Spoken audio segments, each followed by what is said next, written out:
Bonjour à tous et bienvenue dans le 14e des prix de la saison pour parler du Grand Prix d'Italie remporté par Max Verstappen, 10e victoire consécutive.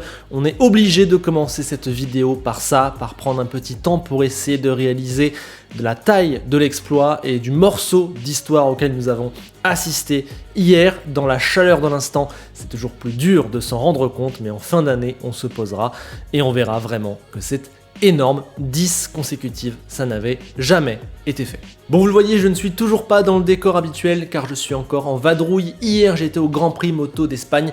Il s'est passé beaucoup de choses, surtout au départ, mais j'ai quand même pu voir le Grand Prix de Formule 1. Je l'ai même revu, j'ai bossé toute la nuit dessus. Normalement, on est bon. Avant qu'on y aille, j'encourage ceux qui ne sont pas abonnés à s'abonner. Ça aide vraiment la chaîne. Allez-y, générique, et puis on est parti.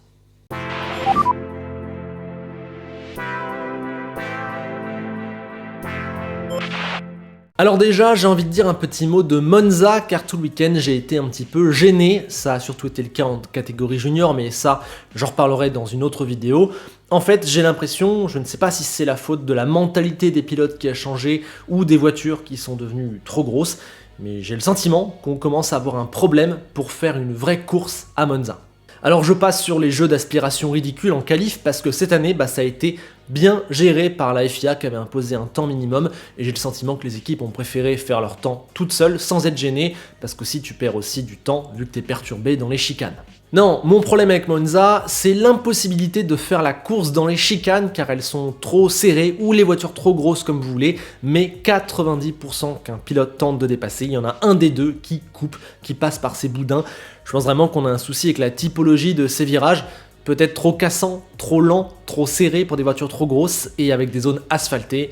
Franchement, je suis agacé. Chaque bataille se termine par un pilote en dehors de la piste et après c'est est-ce qu'il doit rendre la position, est-ce qu'il a gagné un avantage, oui ou non, et pas une vraie bataille. Et ça commence un peu, à me saouler vis-à-vis de Monza. On voit ça ailleurs, mais je trouve particulièrement ce week-end. Franchement, le premier freinage, la première chicane, elle est presque devenue ridicule. Plus personne n'ose mettre la roue à l'intérieur du deuxième virage depuis l'accident entre Max et Lewis, et 95% du temps, un pilote va aller prendre la bouée à l'intérieur là. Bref, ça me saoule vraiment. La deuxième chicane aussi, tout le temps la variante d'El Rodia, pareil, ça coupe, ça va prendre l'échappatoire. Je sais pas ce que vous en pensez, je veux bien votre avis, mais déjà que Monza est un circuit où la vitesse de pointe et la track position font 80-90% du résultat, j'ai trouvé que cette année particulièrement, on était dérangé par ces soucis d'impossibilité de se faire une vraie course dans les chicanes. Je sais pas si je me suis un peu focus sur ça tout seul et que ça m'a laissé un goût amer malgré une course qui était bien, bonne, on va la débriefer. Voilà, je veux bien votre avis parce que voilà, Monza au fur et à mesure des années, il y a ce petit problème qui traîne dans ma tête. Bon, sinon pour la course en elle-même, elle va être plutôt limpide à analyser, à débriefer, et moi j'aime plutôt bien ça quand il n'y a pas d'effets de course qui viennent tout bouleverser. Le résultat qu'on a hier, il est parfaitement logique en fonction des performances des équipes, et de temps en temps, j'aime bien. La course, il y a eu plusieurs points forts, mais peut-être que le plus gros, c'était samedi, puisque la qualif, elle a été ultra déterminante, puisqu'ensuite l'aspiration et la track position, et bien la vitesse de pointe aussi, ça a mis les équipes dans le bon ordre quasi directement. Ensuite, on a le départ où il y a 3 mouvements majeurs. D'abord Piastri qui double Albon, mais Albon va repasser dans le tour 2. Norris, lui, qui a passé Hamilton, ça a eu de l'importance. Et Hülkenberg qui a passé un temps Alonso pour la P10. Mais ça n'est pas resté longtemps. Dans le top 5, pas de changement au départ, mais ensuite ça va un peu s'animer avec la remontée des Red Bull qui avaient une vitesse de pointe suffisamment démoniaque pour aller doubler les très rapides Ferrari et prendre un doublé, on va y venir. Pour ce qui est de la stratégie, malheureusement, hier, un seul arrêt, donc pas vraiment de suspense ou d'enjeu stratégique, ça n'a quasiment rien changé. Le reste de la course, ça a été observer la résistance d'Alexander Albon, évidemment, on en parlera. Puis, à la fin, ça s'est animé sur les 5-10 derniers tours, avec la bataille entre les deux Ferrari, évidemment. Et puis, la fin de course animée par Lewis Hamilton, et aussi cette bataille pour le dernier point qui s'est ouverte suite à l'arrêt au stand de Piastri, le deuxième pour changer son aileron, et le dernier point est revenu à Bottas, ça aurait pu revenir à Sargent, là aussi on en reparlera. En vrai, voilà comment résumer l'après-midi italienne qu'on a vécu hier. On rajoute à ça l'abandon dans le tour de formation pour le pauvre Yuki Tsunoda, le moteur Honda qui a rendu l'âme malheureusement, et je crois qu'on a un bon résumé de ce qui s'est passé. On va maintenant pouvoir entrer comme d'habitude dans le débrief, équipe par équipe. Un mot rapide de Red Bull, non pas qu'il n'y ait rien à dire ou personne à féliciter évidemment, mais l'analyse sera la même que tous les week-ends et rejoint la pure logique, la meilleure voiture, le meilleur pilote, la bonne stratégie, aucun affolement à aucun moment, la deuxième vitesse de pointe ce week-end et pourtant un rythme qui a été juste suffisant pour faire le doublé sans avoir trop à s'inquiéter, une course menée de main de maître malgré des positions de départ 2 et 5 assez inhabituelles pour eux on va dire. Bref, une après-midi plutôt tranquille, pourtant sur un circuit où je pense qu'ils ont le moins de marge cette saison puisqu'à la vitesse de pointe, les écarts sont plus resserrés. Alors pour 13 millième, Verstappen n'avait pourtant pas eu la pole le samedi, mais il ne s'est pas affolé et après plusieurs tours à menacer Sainz, il a piqué au bon moment pour prendre la tête et on ne l'a plus jamais vu ensuite, littéralement, on l'a plus vu. Et après, c'est Perez qui, je trouve, a fait un bon week-end malgré, le crash, je crois, en FP2, malgré la 6ème place seulement en qualif, mais il n'était qu'à 3 dixièmes et demi de Verstappen. Franchement, on a vu pire. Il a surtout fait un excellent dimanche, le dimanche parfait. Il s'est occupé d'abord de Russell, puis de Leclerc, puis de Sainz pour prendre la 2e position, le tout en ayant des temps autour seulement entre 1 et 3 dixièmes plus lents que Verstappen. Concrètement, c'est ce qu'on attend, c'est ce qu'on veut du 2e pilote Red Bull, et là, sur le coup, Sergio a fait un top week-end de ce côté-là. Il n'y a quasiment rien à dire, c'est pas un niveau de performance de champion du monde, mais ça on le sait, on va pas faire les idiots, on sait qu'il ne pourra pas faire ça, et que Red Bull ne le laissera pas faire ça, donc concrètement, il pouvait difficilement faire mieux. Côté Ferrari, et c'est le titre de cette vidéo, on sera un petit peu frustré, non pas qu'ils ont fait des erreurs ou qu'ils espéraient réellement gagner hier, mais avec l'immense passion, l'immense hype des tifosi, avec leur excellente qualification et leur vitesse de pointe qui était la meilleure du plateau, une vraie roquette. Eh bien, ils tenaient hier leur meilleure chance de victoire cette saison, leur meilleure occasion. Elle n'est pas venue, et pourtant, devant les tifosi, ça aurait été un exploit autant retentissant qu'une victoire vraiment qui aurait fait date dans l'histoire de la Scuderia, je pense. Malgré tout, pas de regret, puisque je pense qu'ils ne pouvaient pas gagner. Certes, Sainz avait la track position, mais impossible de résister 51 tours à Verstappen avec la Red Bull, l'aspiration et le DRS. Voilà, à un moment donné ou un autre, ça allait craquer. D'ailleurs, les deux Red Bull sont passés devant les deux Ferrari, donc concrètement, il n'y avait pas d'espoir de victoire hier. Mais c'est très bien, absolument rien à redire. Un week-end sans embûche, performance géniale, aucune erreur, main de maître. Le résultat final est le meilleur qu'il pouvait espérer. Clairement, bravo. Et dans tout ça, on a Sainz qui tient enfin, j'ai envie de dire peut-être, son week-end de référence en rouge. Lui qui, surtout depuis l'apparition de ses nouvelles voitures en 2022, a souvent galéré, n'était pas forcément à l'aise et n'avait jamais vraiment dominé son coéquipier sur un week-end. Là, il était le meilleur pilote Ferrari sur chacun des tours qui a été effectué ce week-end.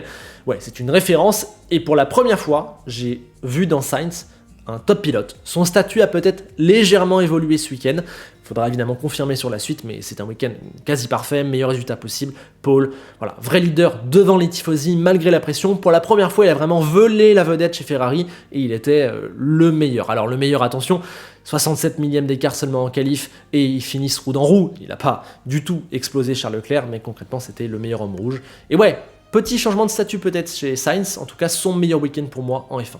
Et ça concrétise surtout plusieurs mois d'amélioration de son côté du garage. Il a pris le pouls de cette voiture qui lui posait des problèmes. Rappelez-vous, en début de saison, il était quand même parfois assez loin, notamment sur le rythme de course. Certes, c'est Monza, le rythme de course à Monza, c'est toujours particulier, puisque voilà, les lignes droites conditionnent pas mal de choses. Mais très bien, premier podium de l'année. Ça s'améliore clairement pour Carlos.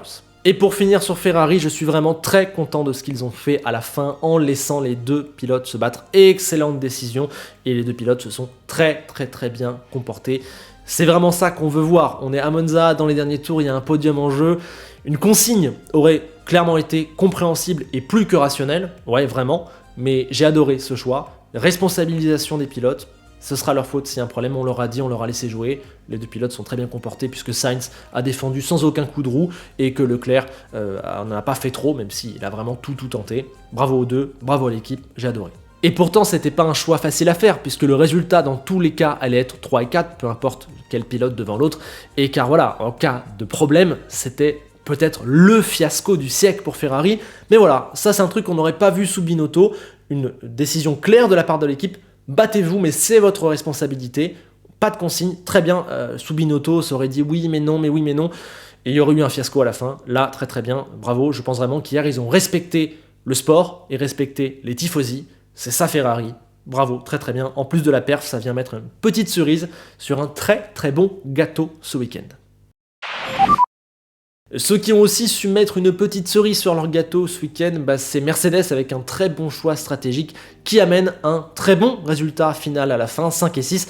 Franchement, pour une équipe dont la vitesse de pointe n'est clairement pas du tout le point fort, être la troisième force du plateau hier et prendre autant de points, n'en perdre que 9 sur Ferrari, on peut presque dire chapeau. Franchement, terminer à ces places-là, devant la Williams, qui clairement les éclate en vitesse de pointe, c'est une vraie bonne optimisation qui prouve que ça reste un top team largement Mercedes. Du côté de Russell, il n'y a pas vraiment eu besoin de faire grand-chose en course, puisqu'il avait assuré son très bon résultat dès le samedi avec une superbe qualif où il a trouvé les 2-3 dixièmes supplémentaires pour se qualifier top 5 et être tranquille. Allez regarder son dernier tour de Q3, ses passages dans les chicanes, c'est presque de la magie, il a été parfait. À partir de là, son dimanche était assez plutôt calme, il a plutôt bien géré, il s'est fait doubler par Perez et il a très bien résisté. Russell qui avait déjà été très bon l'an dernier à Monza. Hamilton, lui, n'avait pas ce petit truc en plus dans la qualif où il part, je crois, seulement 8 ou 9e, 8e. Il se fait passer au départ par une McLaren. Finalement, très bon coup de la part de Mercedes de retarder le moment de son arrêt pour qu'il puisse profiter du jus de ses pneus médiums à la fin. Ça a très bien marché puisqu'il a doublé Piastri, Norris et Albon. Il est passé de 9 à 6. Ça fait quand même une sacrée différence. Sur le chemin, il y a eu cet accrochage, cet incident avec Piastri. Bon, clairement, voilà, c'est la faute de Lewis qui resserre trop tôt. C'est la conclusion des stewards. C'est ce qu'a dit lui-même Lewis en s'excusant. Il a pris les 5 secondes de pénalité.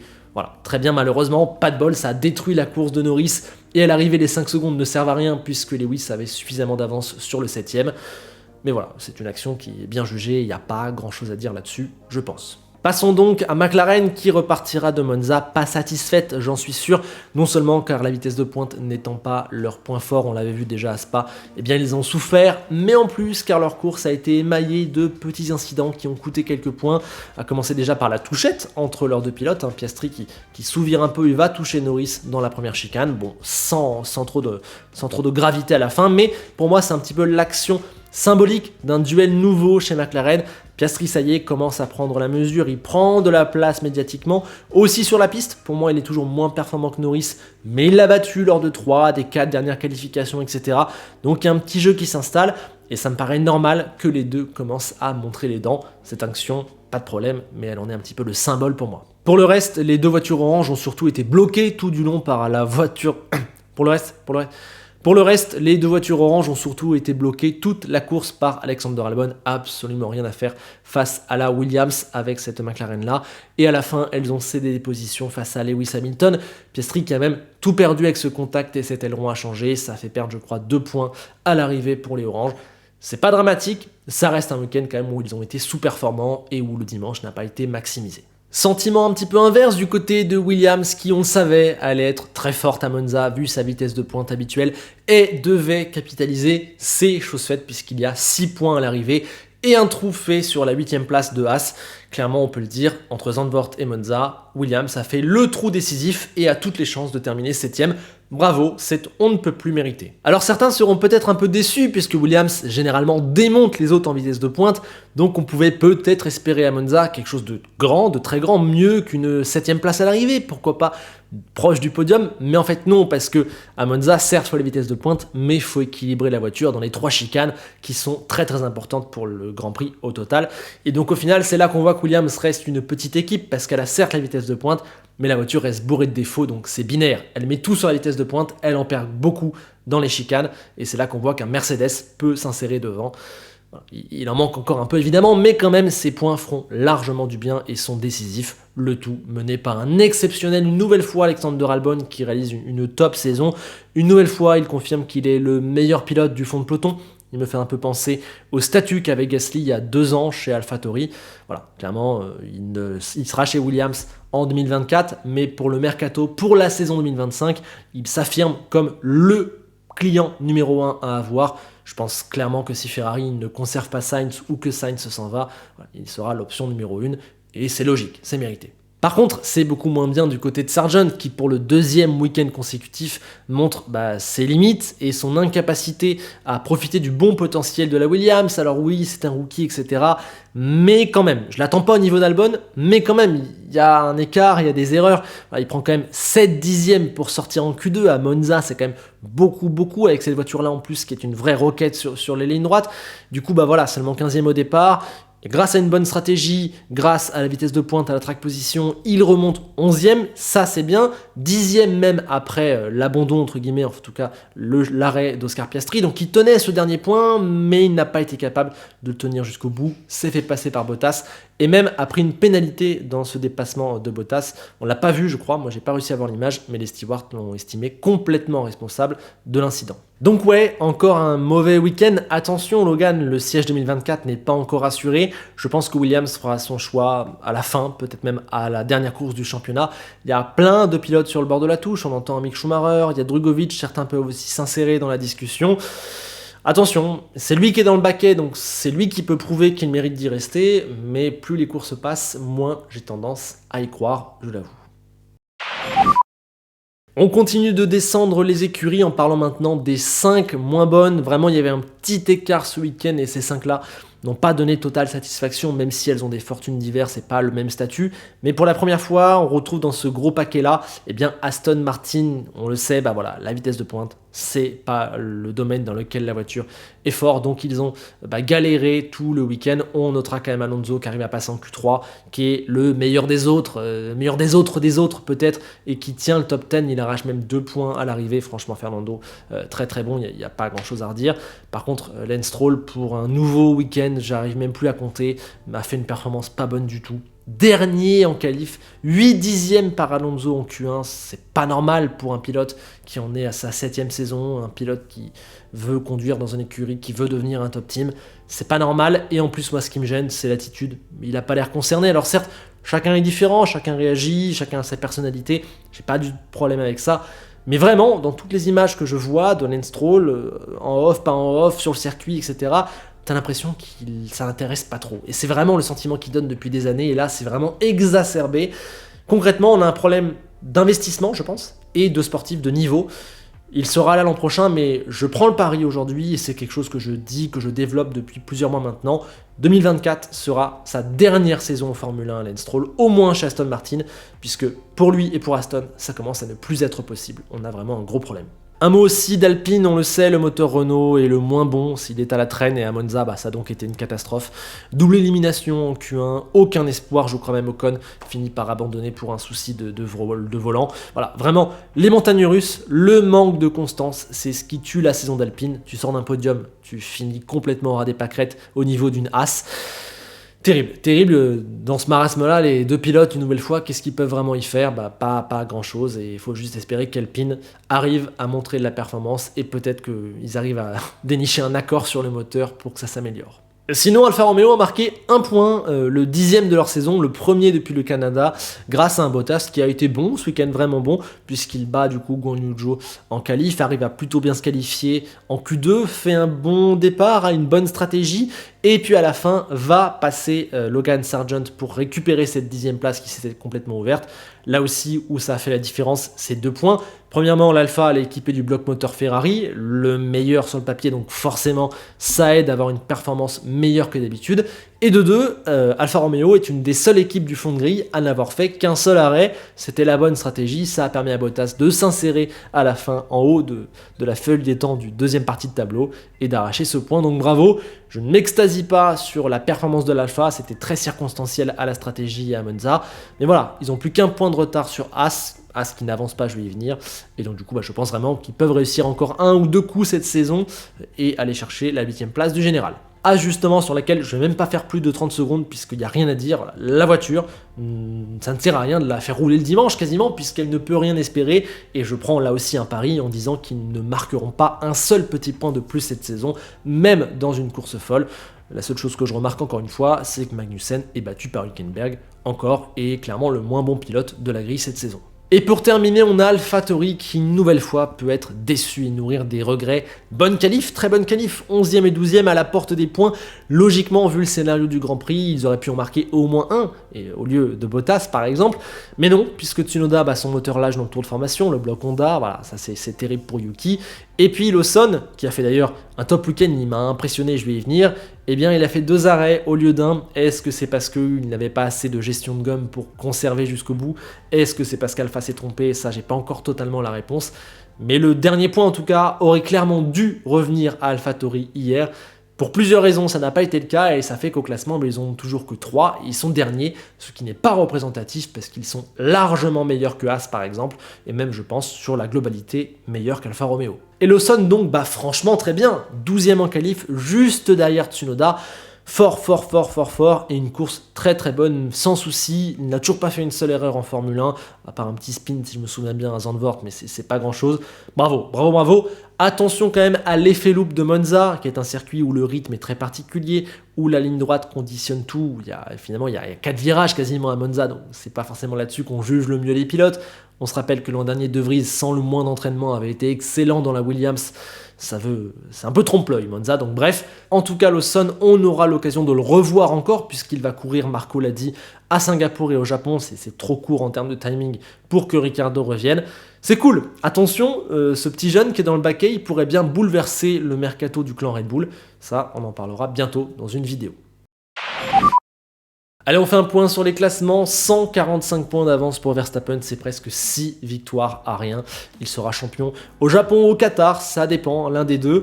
Perez, lui, sera largement deuxième du championnat, no stress quand je pense à tous les débats qu'on a eu sur son cas. Hamilton, lui, revient à 6 points d'Alonso, derrière la bataille toujours entre les deux Ferrari et Russell, puis derrière c'est un vrai statu quo puisque seul Albon a marqué des points vraiment importants. Au constructeur, Red Bull a plus du double de points de Mercedes, voilà, ça devient humiliant.